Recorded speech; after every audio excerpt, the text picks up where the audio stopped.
I discovered that my therapist of 5 years records all my sessions and sells them as a podcast called The Most Pathetic Woman. It has 4.8 million listeners. She makes $180,000 a month. My family listens to it without knowing it is me. It all started when my younger sister, Andrea, recommended a podcast to me. You have to listen to it. It's called The Most Pathetic Woman. It's about a woman who doesn't realize her life is a disaster. It's addictive. I didn't want to listen. It sounded cruel. But 3 weeks later at a family lunch, my mom mentioned it. That podcast about the pathetic woman is incredible. Poor woman, so blind. My Aunt Laura laughed. I yell at the screen. Wake up, you fool. My dad nodded. It's frustrating. I can't stop listening to it. Everyone in my family was listening to it that night. Out of curiosity, I searched for the podcast on Spotify. The Most Pathetic Woman. Episode 1 published 4 years and 11 months ago. I froze. Exactly 5 years ago, I started therapy with Dr. Patricia Ruiz. Voice was Patricia's, but different. Colder, more mocking. Hello, listeners. Welcome to the most fascinating case of my career. This woman, whom I will call M, is a perfect example of pathological self-deception. My stomach nodded. She continued. She came to my office crying because her husband cheated on her. The pathetic part is that she thinks the problem is him. 5 years ago, my husband Carlos cheated on me. I told Patricia in my first session. I never told anyone else. I kept listening, trembling. The funny thing is that M doesn't understand that the real problem is her. She's so insecure, so needy that she pushes men to look for something better. I felt nauseous. I told Patricia I felt insecure after the infidelity. She told me it was completely normal, that it wasn't my fault. But on the podcast, she was saying the opposite. I opened episode 2. Today, M told me she forgave her husband immediately. Obviously, in has no dignity. She accepts crumbs because she believes she doesn't deserve more. The comments were worse. This woman is an idiot. How can she be so stupid? I'm embarrassed for her. I checked the podcast information. 247 episodes published. I had had exactly 247 sessions with Patricia, 1 per week for 5 years. Every Tuesday at 4 in the afternoon. Every secret of mine had turned into content. When I told her about my miscarriage, episode 83, M lost a baby. And her first reaction was to wonder if her husband would leave her. Pathetic. When I told her my sister stole $15,000 from me, episode 120, M is so weak she can't even confront her own sister. When I told her about my suicidal thoughts, episode 192, M threatened to kill herself. Again, her favorite tactic to get attention. I never threatened to kill myself. I said that sometimes I didn't want to wake up. It is completely different. But she twisted it, turned it into something dramatic. For the podcast, I checked the numbers. 4.8 million subscribers. Each episode had 4 ads. I did the math. Patricia was making approximately $180,000 per month, over $2 million a year selling my pain. I found the document I signed at my first appointment 5 years ago. I authorized the recording of sessions for therapeutic and research purposes. Search. She used that word to justify everything. I texted my sister Andrea. That podcast you recommended. How long have you been listening to it? Since episode 1? She replied. Almost 5 years. It's my favorite podcast. I asked my mom also from the beginning. 5 years. My dad. For years. My best friend, Lucia. 3 years. Everyone was listening to my deepest secrets without knowing it was me. Patricia changed small details. My husband is named Carlos. She called him Roberto. I am 34. She said 37. I work as a designer. She said accountant. Enough so that no one would connect the dots. Everything else was exactly real. My actual words, my recorded cries, my traumas exposed at night. I listened to 23 episodes straight, without sleeping. In episode 147, Patricia said something that destroyed me. Honestly, M is never going to heal. But that works for me. The longer she stays in therapy, the more content I have. She didn't want to help me. She wanted me sick, broken, dependent because I was her $1 million business. Next day, I arrived at my 4 o'clock session. As always, Patricia greeted me with her warm smile. Valeria, so good to see you. How was your week? I sat on the gray couch where I had sat 247 times. I looked at the coffee table. There was her black recorder. As always, I pretended normalcy. It was a difficult week. Carlos and I had another big fight. Patricia nodded, taking notes in her notebook. Tell me more about that. While I talked, she wrote, now I knew the truth. Those notes were the script for her next episode. So, 248. When the session ended, Patricia smiled. Valeria, You are making incredible progress. I'll see you next week. I paid her the usual $200. I left her office on the 8th floor, but I didn't leave the building. I waited in my car in the parking lot. 5 minutes later, Patricia came out with a young woman, her production assistant. I followed them at a distance.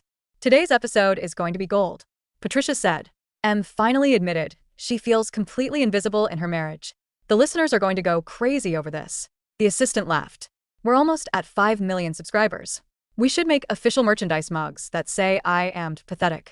They both laughed as they got into their cars. Isati mine krin. 5 years trusting her with my darkest secrets. 5 years paying her $200 per session. $52,000 total for her. To betray me in the worst possible way. But the worst came that night. My mom shared the new episode in the family WhatsApp group. Episode 248. The most pathetic woman admits she feels invisible. My mom wrote, "This woman keeps getting worse." How sad. My sister responded, "It's so frustrating. I would have given up on her already." My aunt added, "She needs more than therapy. She needs a miracle." They were talking about me, mocking me, pitying the pathetic woman on the podcast, without knowing that woman ate with them every Sunday. The next day, I hired a lawyer specializing in image rights. I showed him the signed consent, the document that said research, not commercial exploitation. My lawyer smiled. That is a clear violation of multiple laws. You have $1 million case. Then I hired a private investigator. Find out everything about Dr. Patricia Ruiz.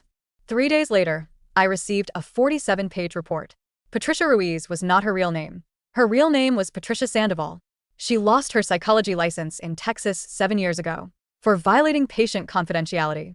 She was practicing illegally in California under false identity. But there was something else in the report, something the investigator highlighted in yellow, something that when I read it left me paralyzed. Because I finally understood why Patricia chose me. Specifically, why of all her patients, I was the star of her $1 million podcast. Patricia, and I shared something she never mentioned. In 5 years of therapy, something that changed absolutely everything. Because that secret connection between us was blood. The highlighted paragraph in the investigator's report burned into my retinas. Subject: Patricia Sandoval, alias Dr. Ruiz, is the biological daughter of Arthur Miller, born in San Antonio, Texas, in 1985. Mother: Elena Sandoval. Father listed on birth certificate: Arthur Miller. I stopped breathing. Arthur Miller is my father. I looked at the photos attached to the file. A younger version of my dad, looking terrified, standing next to a woman who looked vaguely like Patricia. Then, a legal document, a non-disclosure agreement, and a child support settlement. My father had paid them to disappear. He had chosen my mother, the respectable marriage, the legitimate life, and he had paid Elena Sandoval to take her illegitimate child and vanish. Patricia wasn't just a predatory therapist. She was my half-sister. The puzzle pieces slammed together with the force of a car crash. The contempt in her voice wasn't just professional detachment. It was personal, rotting jealousy. She hated me not because I was pathetic, but because I was the princess who got the daddy, the money, the family lunches, and the safety. She had grown up in the shadows, the mistake, erased by a check, while I grew up in the light. She didn't just want to make money off me. She wanted to prove to the world, and to herself, that the legitimate daughter, the chosen one, was actually a hollow, miserable, pathetic shell. Every time she called me Em and mocked my pain, she was screaming at our father. "Look what you chose over me." I looked at my phone. A new notification from the family group chat. "Dad, has anyone listened to the new episode? The bit about the invisible woman is spot on. Can't believe people live like that." My father, mocking his legitimate daughter, unaware he was enriching his illegitimate one. The irony was so dark I almost laughed, a dry, jagged sound that hurt my throat. I didn't call the lawyer back immediately. I didn't confront my father. A cold, heavy calm settled over me, replacing the panic. Patricia wanted content? She wanted a show? I was going to give her the season finale of a lifetime. The following Tuesday, I walked into the gray office. The air smelled of lavender and betrayal. Patricia sat there, the picture of professional empathy. "Valeria, you look different today. Stronger." She was baiting me. She wanted me to say something arrogant, so she could tear down in episode 249. I sat on the couch, my eyes drifting to the black recorder. I knew exactly where the microphone was now. I had a realization. I said, keeping my voice trembling just enough. "I realized that maybe I am the problem, just like you said." Patricia's eyes lit up. This was the narrative arc she loved. The victim accepting the blame.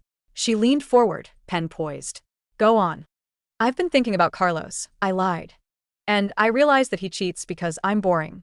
I have no secrets. I'm just vanilla. And how does that make you feel? Like I need to do something drastic, I whispered, leaning in. I've been planning something. Something that will make me feel powerful. Powerful is good, Valeria. What kind of something? I paused for effect. I started moving money. Just a little at first. From Carlos's business accounts. He doesn't notice. He thinks it's accounting errors. Patricia stopped writing. Her eyes widened slightly. This wasn't just pathetic whining. This was a crime. This was plot. Valeria, that is risky, she said, but her tone wasn't warning. It was hungry. I know, I said. But I have a plan.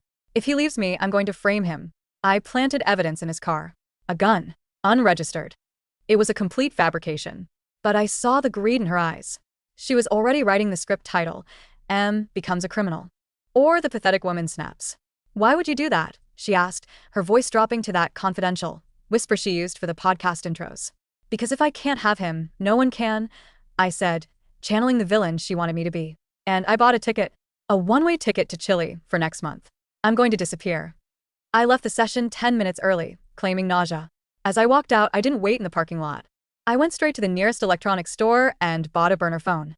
That night, episode 249 dropped. Title, When Weakness Turns Wicked.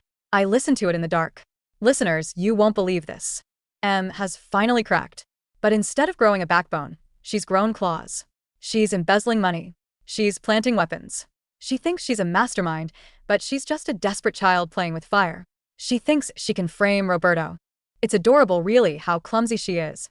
She had swallowed the bait. Sunday lunch in my parents' house was usually a torture session, but today, it was a battlefield. The embezzlement twist, my sister Andrea shrieked, pouring wine. I literally gasped. Do you think she'll actually go to jail? She's too stupid to pull it off, my Aunt Laura laughed, stabbing a piece of roast beef. She'll get caught in a week. The podcaster, Patricia, right? She even said M's plan is full of holes. My dad shook his head, chewing. It shows a lack of moral character. It's not enough that her marriage is failing. She is to become a thief? It's disgraceful. I looked at my father. Dad, I said quietly, do you think she deserves a second chance? Maybe her upbringing was complicated. Upbringing. Dad scoffed. Please. She sounds like she's been coddled her whole life. That's why she can't handle reality. She needs a reality check. Coddled. The word hung in the air. What if you knew her? I asked, gripping my fork. What if she was someone we knew? We don't know people like that, Valeria, my mother said dismissively. We associate with people who have dignity. I pulled out my phone. I had set it to record. Actually, I said, standing up. I have something to show you all. Sit down, Val. You're making a scene, Andrea said. No. I want to play you a different recording. I didn't play the podcast. I played a recording I had made on my phone earlier that week. It was a conversation I had with my lawyer, speakerphone on. Lawyer's voice. The forensic accounting is done. The podcast, The Most Pathetic Woman, is registered to an LLC owned by Patricia Sandoval. The bank accounts link directly to offshore holdings, but we found the direct deposit trails. The content is legally actionable defamation, invasion of privacy, and medical malpractice. But the kicker is the paternity test. The table went silent. My voice on the recording. Does the test confirm it? Lawyer's voice. Yes. Patricia Sandoval and Valeria Miller share a biological father. Probability 99.9%. I stopped the recording. Silence. Absolute, suffocating silence. The only sound was the refrigerator humming. My father's face drained of blood. He looked like a wax statue melting. My mother dropped her fork. It clattered loudly against the china. What is this? My mother whispered. Valeria, is this a joke? No, Mom, I said, my voice ice cold. The podcast you love so much? The woman you call an idiot, a fool, a disgrace? That's me. I am M. Andrea gasped, her hand covering her mouth. No, no way. The details are changed just enough, I snapped. Roberto is Carlos. The accountant job is design. But the miscarriage? The $15,000 you stole from me, Andrea? I looked directly at my sister. Andrea shrank back. I paid that back. In the podcast, M's sister is called the vulture, I said. Patricia, my therapist, thinks you're a vulture, Andrea. And Mom? Patricia calls you the enabler. Dad is the absent king. I turned to my father. He was shaking. But the best part, I continued, is that the host, the woman making $180,000 a month mocking your daughter's pain? She's your daughter too, Dad. My mother slowly turned her head toward my father. Her eyes were wide, filled with a horror that had nothing to do with podcasts. Arthur? Who is Patricia Sandoval? She's the daughter of Elena, I said. The one you paid to go away. She came back. She became my therapist to torture me, to humiliate us. And you all helped her. You cheered her on. I didn't know, my father stammered. Valeria, I swear. You listened to her for 4 years, I screamed, finally losing my composure. You laughed at my suicidal thoughts. You called me pathetic while I was sitting right here. I grabbed my purse. I'm leaving. The lawyer is serving Patricia with a lawsuit tomorrow. But before that, I have one last session with her. I suggest you don't listen to the next episode. It's going to be heavy. I walked out of the house. Behind me, I heard my mother start to scream, a primal sound of rage directed at my father. The family lunch was over. I didn't sue her immediately. My lawyer advised against it, but I needed something more than money. I needed total destruction. I knew Patricia was planning a live podcast recording to celebrate 5 million listeners. It was sold out. A theater in downtown Los Angeles. 2,000 people coming to laugh at the pathetic woman. I bought a VIP ticket. The night of the show, I wore a red dress. Not the beige, gray, or black clothes I usually wore to therapy. I wore heels. I put on makeup that made me look fierce, sharp. The theater was buzzing. Fans were wearing Team Patricia shirts. Some had merchandise. Mugs that said "Wake Up, M." I sat in the front row, center. The lights went down. The theme music played, a distorted, sad violin tune. Patricia walked out on stage to thunderous applause. She looked glamorous, holding a microphone like a scepter. Hello, my darlings, she beamed. Tonight is a special night. We're going to discuss the end of M. The crowd cheered. I have news, Patricia said, pacing the stage. M has threatened to flee the country. She thinks she's a criminal mastermind now. She confessed to me this week that she planted a gun in her husband's car. The audience laughed. Someone yelled, "She probably planted a water pistol." Exactly. Patricia laughed. She is so delusional. But here's the truth, guys. M isn't just pathetic. She's dangerous to herself. And I've been thinking, as a therapist, when do we say enough? She was milking it. I stood up. In the darkness of the theater, in the front row, my red dress caught the stage lights. Patricia stopped pacing. She squinted. She saw me. For a second, she looked confused. Then, recognition hit her like a physical blow. She froze. The microphone dipped. Valeria, she whispered, forgetting to use the code name. The audience went quiet. They didn't understand. Was this part of the show? I climbed the stairs to the stage. Security didn't stop me. I walked with such authority, they assumed I was a guest. I walked right up to the podium. Patricia backed away. What are you doing here? Her voice was off mic, trembling. I reached for her microphone. She held onto it tight. Give it to me, Patricia, I said. Or should I say, sister? The word was picked up by the mic. A ripple of confusion went through the crowd. Patricia's face twisted. Security, she yelled. If security touches me, I shouted, projecting my voice to the first few rows, I release the recordings of you admitting to fraud. I pulled a second microphone from the stand near the guest chair. Hello, listeners, I said. My voice boomed through the speakers. Emo. Gasps. Screams. Phones went up everywhere. 2,000 people were live streaming this. My real name is Valeria Miller, I said, staring at Patricia. And this woman, Dr. Patricia Ruiz, is actually Patricia Sandoval. She lost her license in Texas 7 years ago for privacy violations. She is not a doctor. She is a fraud. Cut the mic. Patricia screamed at the sound booth. But the sound guys were too stunned, or maybe they wanted the drama. But the best part, I continued, circling her, is why she did it. Tell them, Patricia. Tell them why you obsessed over me for 5 years. Get out, she hissed, lunging at me. I sidestepped her. She's my half-sister, I told the audience. Our father abandoned her to raise me. She hates me because I had the life she wanted. So she used her therapy sessions to gaslight me, to keep me sick, to keep me broken, so she could sell my pain to all of you for $10 a month. I turned to the audience. You laughed at a woman losing a baby. You laughed at a woman contemplating suicide. You paid this woman to violate every law of privacy to entertain you. The crowd was silent now. The mood had shifted from entertainment to horror. I'm suing her for every penny she has, I said. But I wanted you all to see her face when the pathetic woman finally woke up. I looked at Patricia. She was shaking, tears of rage in her eyes. The mask of the cool, detached professional had crumbled. She looked like a scared, bitter child. You ruined everything, she whispered. No, Patricia, I said, leaning close to her ear, but letting the mic catch it. You did. And by the way, Mom and Dad send their regards. I dropped the mic. The thud echoed like a gunshot. I walked off the stage, down the aisle, and out the back doors. Behind me, the chaos erupted. Booing. Shouting. I heard Patricia trying to salvage it, screaming at the audience, but it was over. The lawsuit was swift and brutal. Patricia's assets were frozen within 48 hours. The revelation that she was unlicensed in California turned it into a criminal case. The district attorney picked it up, practicing medicine without a license, wiretapping fraud. The tapes became evidence. My family imploded. My mother divorced my father after the revelation of the affair and the secret child. My father, humiliated and broken by the public scandal, moved to a condo in Florida. Andrea tried to apologize, but I couldn't look at her without hearing her voice in my head calling me a vulture's prey. We stopped speaking. Carlos, poor Carlos. He was horrified. When he found out I had framed him in the podcast story, he didn't get angry. He cried. He realized how disconnected we had been. We tried marriage counseling with a real, licensed therapist this time, but the damage was too deep. We parted ways amicably. I won the lawsuit. The settlement was massive. I took Patricia's podcast earnings, every single cent of the millions she made off my pain. Patricia went to prison for 3 years for fraud and practicing without a license. 3 years later, I sat in a coffee shop in Paris. I was using my settlement money to travel, to design, to live the life I actually wanted, not the one I thought I deserved. I opened my laptop.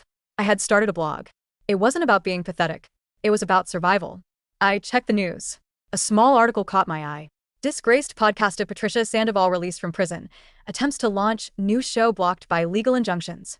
I smiled and closed the tab. I took a sip of my espresso. A woman at the next table leaned over. "Excuse me," she said in English. "I love your scarf. Did you design it?" "I did." I smiled. I'm Vera. "Nice to meet you, Valeria. You look happy." "I am," I said. And for the first time in 8 years, I wasn't wondering what someone thought of me. I wasn't him. I wasn't the pathetic woman. I was just free.